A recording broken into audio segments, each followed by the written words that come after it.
মাঘ মাস চলছে। এই মাসের কৃষ্ণপক্ষের একাদশী তিথিতে ষটতিলা একাদশীর উপবাস পালন করা হবে। ষটতিলা একাদশীর দিন উপবাস ও উপাসনা করলে শ্রী হরিবিষ্ণু ও মা লক্ষ্মী প্রসন্ন হন এবং সাধককে ধন, সুখ ও সমৃদ্ধি দান করেন।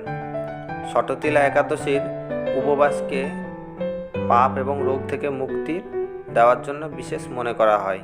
এই বছরের 2025 সালের 25শে জানুয়ারি ষটতিলা একাদশীর উপবাস পালিত হবে।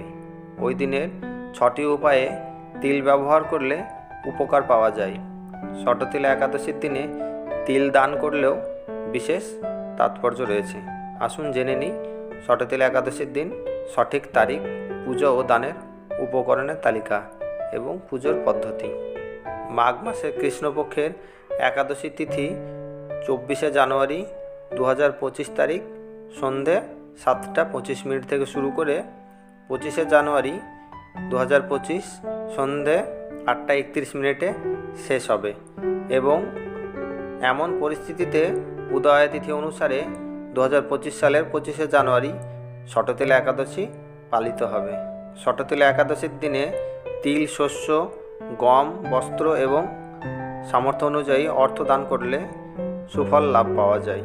ষটতিলা একাদশীর দিন পুজো করার সময় কালো তিল, তুলসী পাতা, পঞ্চামৃত, পান, সুপারি, তিলের লাড্ডু, কলা, হলুদ এবং বস্ত্র, এছাড়াও ধূপ, প্রদীপ, গরুর ঘি, কর্পূর, রলি, চন্দন, লক্ষ্মীনারায়ণের মূর্তিসহ সমস্ত পুজোর উপকরণ ব্যবহার করুন। ষটতিলা একাদশীর দিন সূর্যোদয়ের আগে ঘুম থেকে উঠে স্নান করুন। স্নানের পর পরিষ্কার কাপড় পরিধান করুন এবং ভগবান বিষ্ণুর ধ্যান করুন। এবার সচ্চিত্তে উপবাসের সংকল্প নিন এবং লক্ষ্মীনারায়ণের পুজো শুরু করুন। ভগবান বিষ্ণুর স্নানের পর তাকে পোশাক, ফল, ফুল, হলুদ, চন্দন সহ সমস্ত পূজার উপকরণ অর্পণ করুন। এবার ভগবান বিষ্ণু ও দেবী লক্ষ্মীর পূজা করুন। বিষ্ণুর সহস্র নাম পাঠ করুন এবং মন্ত্রগুলি জপ করুন। এরপর বিষ্ণুর চালিসা পাঠ করুন।